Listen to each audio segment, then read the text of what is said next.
Alright, I am back with some thoughts on the Xbox and Bethesda Game Showcase, which just wrapped like 10 minutes ago. I have been watching for the last 90 minutes and kind of have a bunch of thoughts about all the various aspects of it. I'm not going to cover every single game mentioned there because that is impossible, but just kind of touch on some highlights. I came away from the show pretty impressed, although being impressed is concentrated to a very few select moments, some of which you can probably guess, given kind of the reactions you've probably seen online already from what was shown. But I will go through kind of in chronological order the things that stood out to me, either good or bad, and we will see where we ended up at the end of all this. The one thing to say at the outset of this is that what was not expected was that Microsoft said at the beginning of the show that this was going to be stuff that is just out in the next 12 months. And while some of this will no doubt be pushed out of that window, that kind of created a weird situation where there wasn't like a ton of room for a lot of surprises there, because you're not really going to surprise launch a game within a year usually. And that leaves a lot of stuff out that people were hoping to hear about, like Fable and Perfect Dark and Avowed, and all that stuff is not coming out within a year. So none of those were shown during the showcase. That said, there was another showcase in 2 days, I think, where they were doing another 90-minute show. Some of it's going to be expanding on the stuff they did here, but that might be the time where they're going to be like, okay, we're going to do a new trailer for whatever. So I guess we'll have to see. But in terms of what they did show here, they opened with Redfall, which is the Arcane Bethesda vampire shooter that got delayed out of this year, and I didn't love it. This is the first time we saw gameplay. When it first debuted, it was this big kind of splashy cinematic trailer. No one really had any idea like kind of what it was like. It almost looked like kind of Left 4 Dead or something, but since then the comparisons have been more based around something like Borderlands, where it's 1 to 4 player, class based, where you have abilities, there's skill trees, there's loot and loot rarities and things like that. So you can, upgrade your weapons and whatever to fight vampires, and there's like vampire cultists that are human that I assume you can shoot with like normal bullets. But just the total package didn't really come together for me in this footage. I get that kind of Arcane has their own exaggerated art style. I just didn't think it worked that well here for kind of the vampires and the footage that we saw here. The art direction was not really on point for me, and the shooting looked a little floaty, and like hit registration wasn't quite there. Granted, this was pre-alpha, pre-beta footage or something, so it's going to be cleaned up by the time it does come around. Did not get a new date, still just 2023. But if we are taking the within the 12 months thing, that should be in the first half of 2023, given that is a year from now. That said, if it is at all like Borderlands and the shooting is remotely okay, it's a looter shooter, kind of, to some extent, so that means I am probably going to play it. It's not like they debuted the footage and it really blew me away. And I need to see more from it. I'd love to play like a demo or a beta or something to see if it actually kind of hooks me, because I don't know, it didn't really do it for me. An unusual bit of news is that Riot Games is partnering with Microsoft to give everybody pretty much all the champions and heroes from all of their games for free on PC. They're not like all coming to console or something. That's just a massive partnership that they're doing with Microsoft, where, I mean, these games have sold, dozens and hundreds of champions over the years, so it's kind of a big deal that they're doing this. Granted, I think the idea here is that they're going to give away all of that for free in the hopes that players will get hooked and start spending money on skins and things. I do wonder how people who play the games who have spent hundreds and hundreds of dollars on unlocking all these champions over time will feel about that, because everyone is now just getting that for a Game Pass sub. But I don't know, for the overall health of the game, this seems like a pretty significant partnership, even if it wasn't like announcing anything necessarily new here. We did get a short preview of Forza Motorsport 8. I think it's 8. Pretty sure it's 8. This was your usual, like, this car game has insanely good graphics moments that we have at all of these shows pretty much every year, at least once. The graphics did look pretty insane. The difference here is that, so it is like live ray tracing and stuff for the car game. this is the engine that's being used for the Fable game. And while I don't think it's going to be maybe this detailed, like it will be using a lot of the same tech for a completely different type of game, but one that is going to have, lakes and rivers and forests and all the kind of stuff that we saw in Forza. Doubt Fable will have cars, but you know what I mean. So this was kind of a good preview at least the type of tech that is going to be used for the Fable game. So that's kind of interesting. I'm curious to see what that actually looks like in practice, obviously, but that is not something we actually saw today. We got the unusual debut of an announcement for when Overwatch 2 is officially coming out. Kind of, it's it's like early October now, which is the official release date for Overwatch 2, but it's still called like early access multiplayer or something. So this is just when like they're putting in the really giant patch to like overhaul the game and add the new maps and add one or two heroes, and they showcased the Junker Queen, one of the new heroes. But this is just like the PvP side of things. Their press release for this and the announcement here did not mention anything about any single player campaign content or co-op campaign content, which was supposed to be kind of half the basis for Overwatch 2 in the first place. So once again, Overwatch 2 just seems like a giant patch that caused development on the original game to cease for a couple of years and really caused the player base to kind of wither up there. Hard to get excited about that, honestly, just because it's a giant PvP update. If it was the single player stuff, I would be kind of more on board for that, but it is not that. Past that, we got a very, very short trailer for Scorn, which is out in October. Still barely have any idea what this game is, and it seems like this would be the time to really kind of do a showcase on that since it's out in 4 months. And it is one of the only holiday games really coming. They had Plague Tale earlier that I kind of skipped over, but like that and Scorn are like two of the quote bigger late 2022 games, which they're not all that big. And the gist of the show is like most of the quote huge stuff is coming in 2023. Not sure what's going on with Scorn. Something that will be big probably is Microsoft Legends, Minecraft Legends, which is a new action RPG type game in using Minecraft technology, and it's like you're saving the land from evil blocks, and it's going to be huge. Like everyone loves Minecraft. I'm sure that game will do extremely well in the Minecraft crowd, and another positive for a Game Pass launch there.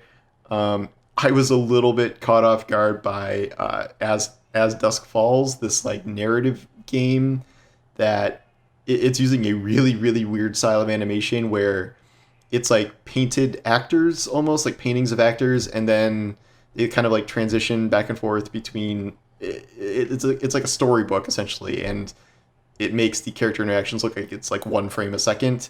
It's really unique, and yet I found it pretty jarring. So I don't know. I'm sure the writing could be good and stuff, but the animation style for that really kind of threw me in a weird way, and I wasn't a huge fan of that. Now we get to one of my very, very big highlights of the show. Okay, look. I maintain everything I said about Diablo Immortal. I am very mad about how that game panned out. I'm mad I recommended it to people when it ended up being such a blatant cash grab in the end game and how they gate XP and things like that. Really, really upset about that still. That said, Diablo 4 looks absolutely incredible.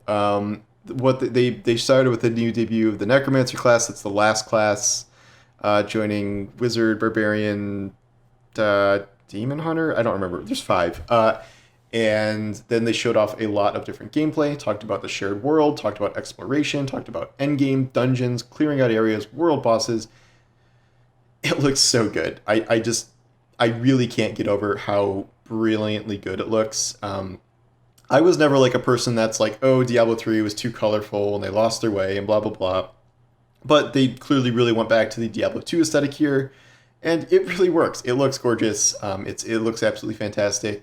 And the other thing here is that because this is a within the next 12 months showcase, in theory, they just gave us a 2023 date, but in theory, that means the game should be out by mid-June a year from now. So that's kind of a big deal because a lot of reporting seemed to indicate that the game was still a couple years away, and that is 1 year away. Obviously, this is a project that lost a ton of people due to misconduct or overseeing misconduct and a lot of things like that. But it seems there are talented people who have stayed around and made this game look really good.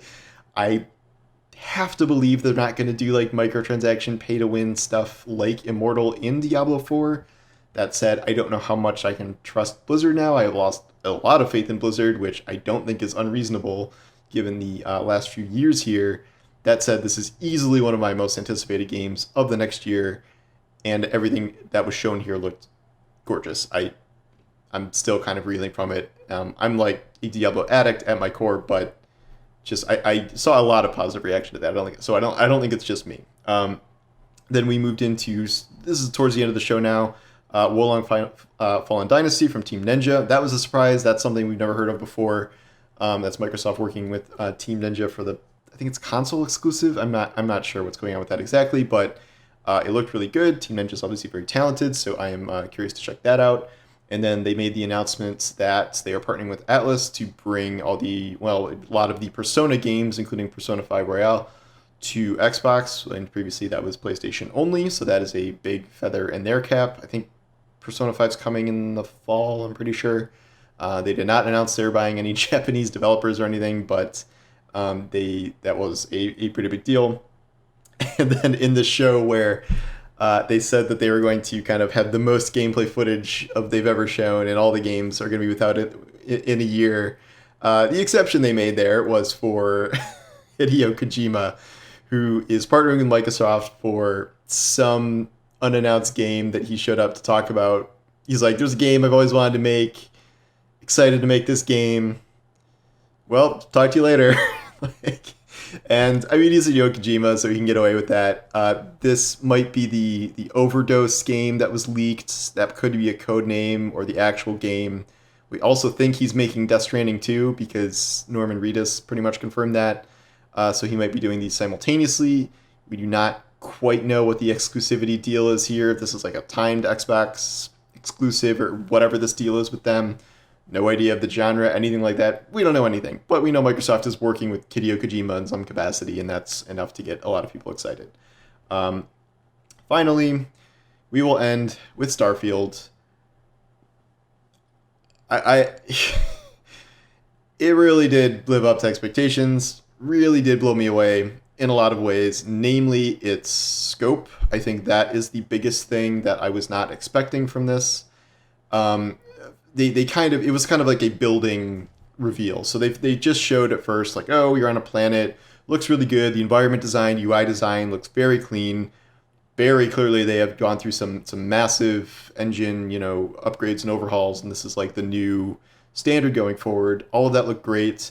And then they moved into kind of story stuff and the different factions.